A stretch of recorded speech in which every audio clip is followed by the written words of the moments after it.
Hello everyone, कैसे हैं आप सब। एक बार पुनः से कोचिंग क्लासेस पर स्वागत है। उम्मीद करता हूं आप सब अच्छे होंगे। और 12th फिजिक्स में आंकिक क्वेश्चनों का संग्रह आज की इस वीडियो में इंपॉर्टेंट आंकिक क्वेश्चन यहां पर आपको मैं प्रोवाइड करने वाला हूं। न्यूमेरिकल क्वेश्चन जो एनुअल एग्जाम 2022 के लिए काफी महत्वपूर्ण है।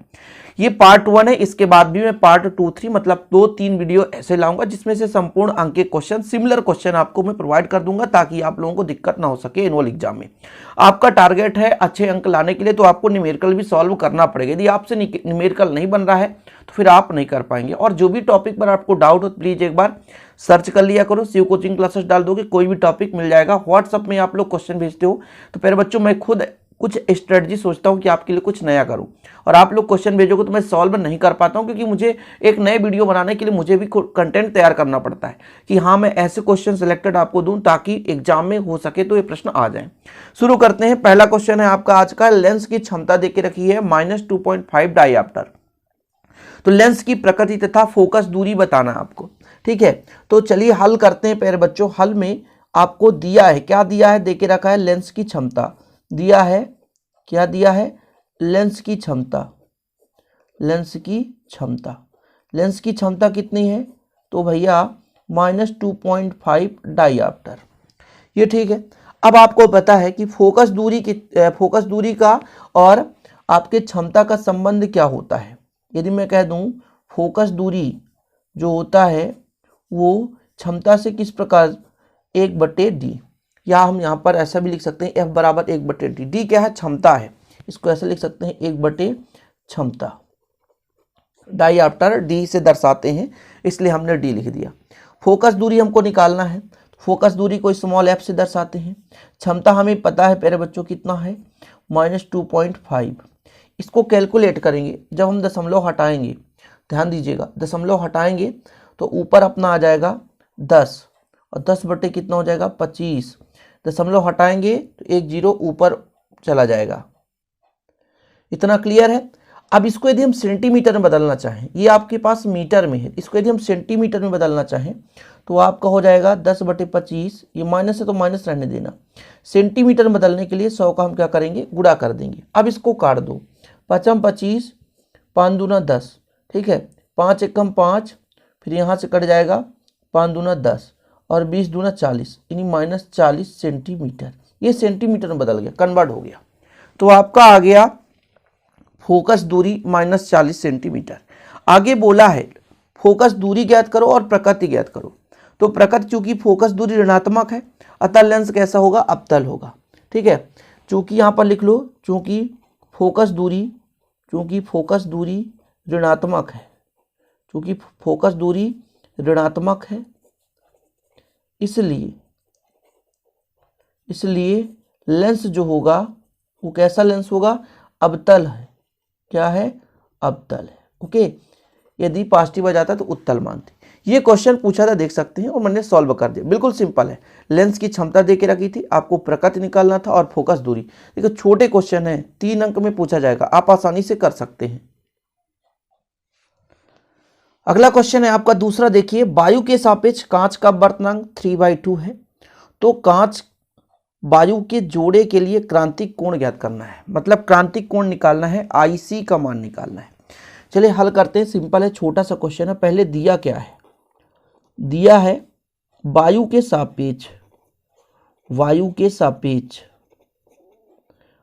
सापेक्ष किसका? कांच का अपवर्तनांक कितना देके रखा है? वायु के सापेक्ष कांच का अपवर्तनांक। देखिएगा, वायु के सापेक्ष कांच का अपवर्तनांक कितना है आपके पास, 3/2। एयर, और ये जी मतलब ग्लास। क्रांतिक कोण का फार्मूला क्या होता है? क्रांतिक कोण बराबर फार्मूला आप बता दो। जो यदि क्रांतिक कोण IC हो तो क्रांतिक कोण और अपवर्तनांक में क्या संबंध होता है, G/A बराबर कितना हो जाएगा, 1/sin IC। ये संबंध होता है, अपवर्तनांक और क्रांतिक कोण में संबंध होता है। वैल्यू पुट कर दो। यदि यहाँ पे हम देखें कि G/A बराबर कितना, 3/2 बराबर 1/sin C। कितना? sin C। अब इसके आगे यदि आप sin C को ऊपर ले जाओगे तो sin C बराबर आएगा साइन IC बराबर आएगा, ये भी बदल जाएगा तो 2/3 हो जाएगा। अब यहाँ पे क्वेश्चन पे देके रखा है कि साइन 42 बराबर 2/3, यानी साइन 42 हो जाएगा इसके बराबर। साइन से साइन कट जाएगा, साइन से साइन कट जाएगा तो आपका IC निकल कर आएगा 42 डिग्री। ठीक है, ये आपका क्रांतिक कोण आ गया 42 डिग्री। छोटा सा क्वेश्चन है, छोटा सा क्वेश्चन है, आपको अतः लिखना है, अतः क्रांतिक कोण का मान 42 डिग्री होगा। अतः क्रांतिक कोण का मान 42 डिग्री होगा। चलिए तीसरा क्वेश्चन देखते हैं, बढ़िया है। वायु में एक दूसरे से 30 सेंटीमीटर की दूरी पर रखे दो छोटे आवेशित गोलों पर क्रमशः आवेश देके रखा है 2 × 10⁻7 कूलाम तथा 3 × 10⁻7 कूलाम आवेश है। इनके बीच कितना बल लगने वाला, ये हमको गणना करना है कूलाम के नियम से। ठीक है, कूलाम के नियम से इसको कैलकुलेट करेंगे। तो चलिए शुरू करते हैं हल। यहाँ पर जो भी देके रखा है, यहाँ पर Q1 पहला आवेश देके रखा है 2 × 10⁻7, ठीक है, कूलाम में दिया है। और दूसरा भी दिया है Q2 बराबर देके रखा है 3 × 10⁻7 कूलाम। ये दो आवेश हैं जिनका वैल्यू देके रखा है। इसके बाद जो दूरी देके रखा है वो किस में दिया है, वो आपका सेंटीमीटर में है। इसको मीटर में बदलने के लिए 100 का भाग देंगे। R बराबर आपका है 30 सेंटीमीटर। ठीक है, इसको यदि मीटर में बदलना चाहते हैं तो 100 का भाग देंगे, ये मीटर में बदल जाएगा। जब 100 का भाग देंगे तो 0 से 0 कट जाएगा, एक 0 और है तो एक अंक के पहले दशमलव लग जाएगा, यानी 0.3 मीटर आ गया। ये आपका R आ गया। अच्छा, दो आवेशों के बीच जो लगने वाला बल होता है वो कितना होता है, दो आवेशों के बीच लगने वाला बल, दो आवेशों के बीच लगने वाला बल कितना होता है बताइए। कूलाम के नियम से F बराबर 1/4πε0 Q1 Q2 बटे R², यही होता है ना, यही होता है। अब चूंकि आपको पता होना चाहिए कि 1/4πε0 का मान होता है 9 × 10⁹ 9 × 10⁹ न्यूटन मीटर स्क्वायर प्रति कूलाम स्क्वायर। तो यहाँ पर लिख सकते हैं न्यूटन मीटर स्क्वायर प्रति कूलाम स्क्वायर। ये आपका फार्मूला हो गया, मतलब वैल्यू हो गया। अब चलिए फार्मूले में वैल्यू पुट कीजिए तो F बराबर कितना आएगा, 1/4πε0 का मान कितना है 9 × 10⁹। जी हाँ, Q1 का मान कितना है 2 × 10⁻7, Q2 का मान है 3 × 10⁻7 डिवाइड बाय R²। R² मतलब 0.3 × 0.3, ऐसा कर सकते हो। ठीक, इतना क्लियर है। आगे कैलकुलेट करें, देखिएगा जरा, यहाँ पर आपका 9 तो 9 रहने दो और 3 दूना 6 तो 6 रहने दो, गुड़े 7 7 14, ये दोनों ऋण में है तो 7 7 कितना हो गया 14, और 14 में 9 घटा दो तो 5 बचेगा, तो -5 डिवाइड बाय 3 का 3 से गुणा करो, 3 × 9, 2 अंक के पहले दशमलव, यानी यहाँ पे 0 लग जाएगा। देखिएगा यहाँ से यदि हम काट दें 9 से तो करने से कटेगा, यानी 0.01 हो जाएगा।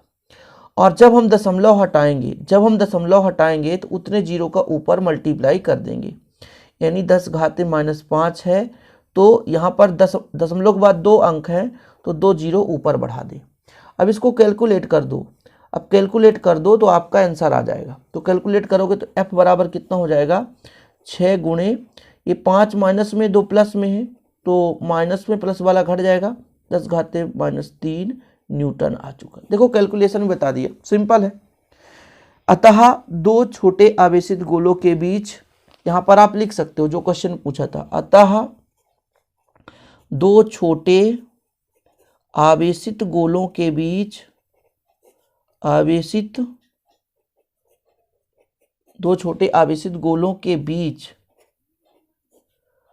बल 6 × 10⁻³ न्यूटन है।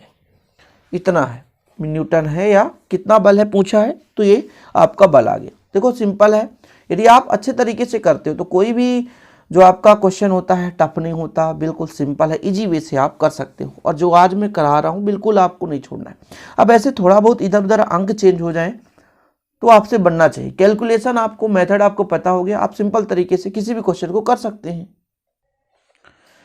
इसके बाद अगला क्वेश्चन देखिए, बड़ा ही सिलेक्टेड क्वेश्चन है, बढ़िया सिंपल क्वेश्चन है जिसे आप लोग आसानी से कर सकते हैं। आपके पास क्वेश्चन है, 3 प्रतिरोधक हैं, 2 ओम, 3 ओम और 6 ओम। इनको समांतर क्रम में जोड़ दिया गया है। समांतर क्रम में जोड़ा गया है मतलब जैसे आपका 3 प्रतिरोध है तो ये हो गया, ये दूसरा हो गया, ये तीसरा हो गया। इनको समांतर क्रम में जोड़ा है, इनको समांतर क्रम में जोड़ दिया गया। ठीक है, ये समांतर क्रम में होता है। इसको हम फिर किसी बाह्य परिपथ से जोड़ देते हैं, पॉजिटिव निगेटिव, कुंजी लगा दो, ये हमारा जुड़ गया, समांतर क्रम है। ठीक है, तीनों का जो आपका प्रतिरोध देके रखा है, हल तीनों का क्या देके रखा है आपको पता है, दिया है क्या दिया भैया, R1 बराबर, R2 बराबर और R3 बराबर। इसका मान दिया है 2 ओम, इसका मान दिया है 3 ओम, इसका मान दिया है 6 ओम।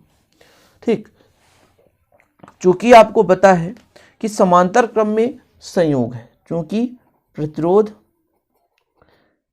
समांतर क्रम में है,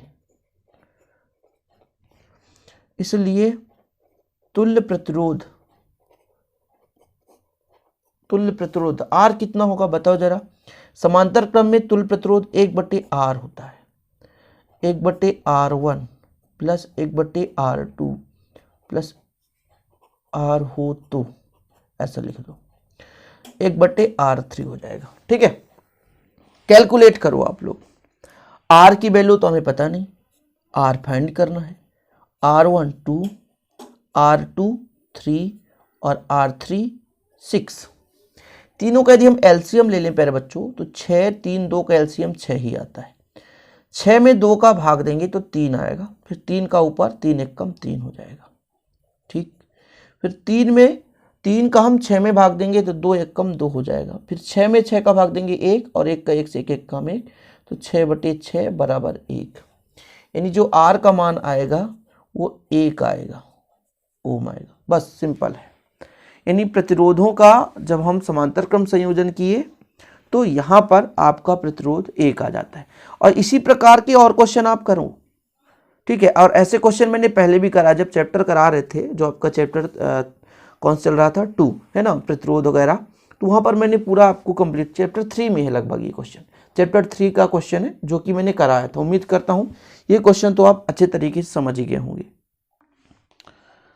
नेक्स्ट क्वेश्चन देखिए, नेक्स्ट क्वेश्चन क्या कहता है, 10 वोल्ट विद्युत वाहक बल एवं 3 ओम आंतरिक प्रतिरोध वाली बैटरी को किसी प्रतिरोधक से संयोजित करने पर परिपथ में 0.5 एम्पियर धारा प्रवाहित होती है। तो प्रतिरोधक का मान एवं बैटरी की टर्मिनल वोल्टता ज्ञात करना है। ठीक है, इसको अपन सॉल्व करते हैं। हल देखिएगा थोड़ा जरा सा, क्या क्या देके रखा है। पहले देके रखा है विद्युत वाहक बल कितना है, 10 वोल्ट, कितना है 10 वोल्ट। ठीक है, इसके बाद आंतरिक प्रतिरोध देके रखा है 3 ओम, कितना 3 ओम दिया है। इसके बाद बोलता है बैटरी को किसी प्रतिरोधक से संयोजित करने पर परिपथ में जो धारा बह रही है वह I बराबर देके रखा 0.5 एम्पियर देके रखा है। तो हमें क्या क्या निकालना है, प्रतिरोध का मान निकालना है। तो हमें निकालना है, फाइंड करना है R बराबर प्रतिरोध व वोल्टता, मतलब टर्मिनल वोल्टता यानी V का मान निकालना है। ठीक है, अब आपने पढ़ा होगा आंतरिक प्रतिरोध से, चूंकि आपको पता है, चूंकि I बराबर जो होता है वो कैपिटल E/R प्लस R, कुल परिपथ के लिए बात कर रहे हैं। ठीक, यदि इसको अब हम पक्षांतर कर दें, कन्वर्ट कर दें इसको, R प्लस I को इधर रख दें, R प्लस स्मॉल इधर चला जाएगा और I इधर आ जाएगा, तो E/I हो जाएगा। इतना क्लियर है, इतना समझ गए। अब इसमें अपन को वैल्यू पुट करना है, क्या क्या देके रखा है, E का मान देके रखा है, I का मान देके रखा है, स्मॉल r का मान देके रखा है। तो कैपिटल R, स्मॉल r का मान कितना है 3 बराबर E का मान कितना है 10/I का मान 0.5। जब इसको कैलकुलेट करोगे तो R प्लस 3 इक्वल, इसको काटोगे भैया तो 5 दूना 10 मतलब 20 आएगा। दशमलव है ना तो 0 ऊपर चला जाएगा, दशमलव के बाद एक अंक है तो एक 0 ऊपर चला जाएगा, और 5 दूना 10 तो एक 0 बढ़ गया तो 20 हो गया। इसको आप ऐसा कर सकते हो ना भाई, दशमलव हटाना है तो एक जीरो और ऊपर बढ़ा दो, ऐसा कर सकते हो, तब तो समझ में आया।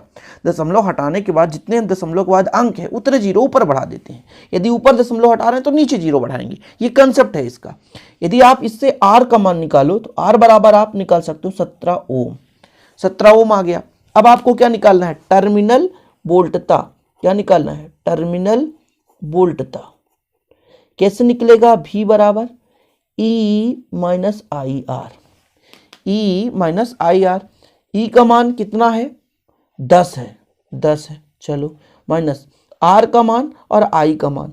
R का मान आंतरिक प्रतिरोध 3 है, ठीक है, और I 0.5, तो 5 3 15, यानी 10 माइनस 1.5 हो जाएगा, यानी 8.5 वोल्ट। ये आ गया टर्मिनल वोल्टता। टर्मिनल वोल्टता दो चीज निकालना था ना, इस कैपिटल आर यानी परिपथ का प्रतिरोध का मान, परिपथ में कितना प्रतिरोध है, और टर्मिनल वोल्टता है। आंतरिक प्रतिरोध नहीं बोला था, केवल प्रतिरोध पूछा गया था, और आपका टर्मिनल वोल्टता यानी कैपिटल V का मान आ गया। दो चीज कंप्लीट है। अब एक जो विद्युत वाहक बल दे के रखा है, ये आपका विद्युत वाहक बल कैपिटल E का मान था।